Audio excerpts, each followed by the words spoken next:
लेकिन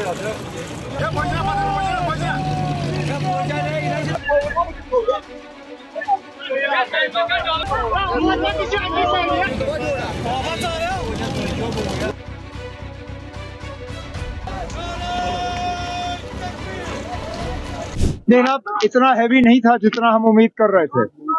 अगर आप देखें तो कई सारे ऐसे इलाके हैं जहां 2014 के मुकाबले इस बार कम वोट पड़े।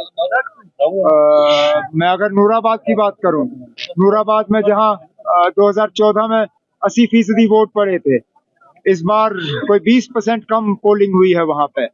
और भी ऐसे इलाके हैं जहां पोलिंग कम हुई है, और इसके बारे में मौजूदा हुकूमत को सोचना चाहिए कि आखिरकार ऐसा क्यों कि 2014 में जबकि वो कहते हैं आज सारा कुछ ठीक है, आज बॉयकॉट भी नहीं है, आज खौफ भी नहीं है, इन सब चीज़ों के बावजूद कई सारे ऐसे इलाके हैं जहां 2014 के मुकाबले इस बार टर्नआउट कम रह चुका है। लेकिन तब भी जितने लोगों ने वोट डाले हम उसका शुक्रगुजार हैं। और जहां तक रिपोर्ट्स हैं, नेशनल कॉन्फ्रेंस कांग्रेस की परफॉर्मेंस ठीक रही। अब जो जोश और जज्बा हमें कैंपेन के दौरान सेकंड फेज में नजर आया है, हम चाहते हैं कि यही जोश और जज्बा पोलिंग के दिन नजर आए और नतीजों में तब्दील हो। और ऐसी खूबसूरती भी दुनिया में बहुत कम जगहों को मिलती है। ये हम खुशनसीब लोग हैं कि हम इस खूबसूरती में जो है अपनी जिंदगी बसर कर रहे हैं। लेकिन इस खूबसूरती में दुख भी बहुत होता है, परेशानियां भी बहुत हैं। और ये इलेक्शन ठीक है ना, इस कैंपेन के जरिए हम आपको यहाँ थोड़ी बहुत खूबसूरती तो दिखा देते हैं, लेकिन जो पिछले 6-10 साल से लोगों के दिलों में जो दर्द है, जो नाराजगी है, उसका इजहार शायद आज के जलसे से नहीं होगा, लेकिन वोटों के जरिए जरूर होगा। या तो इन लोगों के पास कोई ऐसा तरीका है कि वो पहले ही मशीन में झांक के देख सकते हैं। हमें नहीं मालूम ना अब मशीन में क्या गया है, लेकिन जो हम लोगों से सुन रहे हैं, हम इलेक्शन की गुंजाइश नहीं है। नेशनल कॉन्फ्रेंस और कांग्रेस ने इसलिए मिलकर इलेक्शन लड़े। हम चाहते तो पोस्ट पोल अलायंस करते, लेकिन सिर्फ इसलिए कि हम लोगों को एक ऑप्शन दें कि आगे जाके जो है किसी तरह का हंग असेंबली ना हो, किसी तरह की मतलब शक की गुंजाइश नहीं हो कि हुकूमत जो है बनने वाली नहीं है।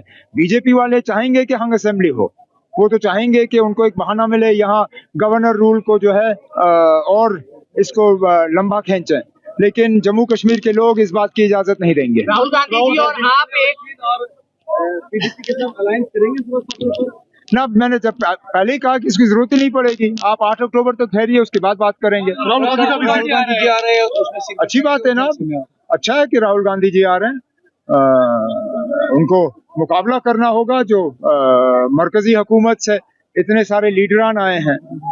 मोदी साहब ने 2 चक्कर लगाए हैं, अमित शाह साहब ने 2-3 चक्कर लगाए हैं, राजनाथ सिंह आते हुए थकते नहीं हैं। इसी तरह बीजेपी के और सीनियर लीडर यहाँ पे आके कैंपेन कर रहे हैं। तो अच्छी बात है कि राहुल गांधी साहब आ रहे हैं। मैं तो चाहूंगा कि वो 2-4 बार और चक्कर लगाएं, और जहाँ जहाँ कांग्रेस जो है बीजेपी का मुकाबला कर रहे हैं जम्मू में, वहाँ पे अपने काडर को थोड़ा और हिम्मत दे ना। मोहद्दीन मुंतजिर साहब ने अपनी पार्टी के हुक्म के खिलाफ नेशनल कॉन्फ्रेंस और मुझे जो है बड़गाम से सपोर्ट किया। अपनी पार्टी ने पीडीपी के हक में ऐलान किया था। अपनी पार्टी के लीडरों ने कहा था कि उनका सपोर्ट जो है पीडीपी के उम्मीदवार को होगा। लेकिन मैं शुक्रगुजार हूं मोहद्दीन मुंतजिर साहब का, उन्होंने पार्टी के हुक्म को जो है माना नहीं, और शायद बड़गाम के लोगों के जज्बात को जो है समझते हुए उसने आज मेरी मदद करने का फैसला किया है, जिसके लिए मैं जाती तौर उनका शुक्रगुजार हूँ। ना कश्मीर में उनका कुछ है नहीं, उनको कश्मीर से कुछ मिलना नहीं है। वैसे भी बीजेपी का जो रवैया मुसलमानों के साथ है वो हम अच्छी तरह से जानते हैं।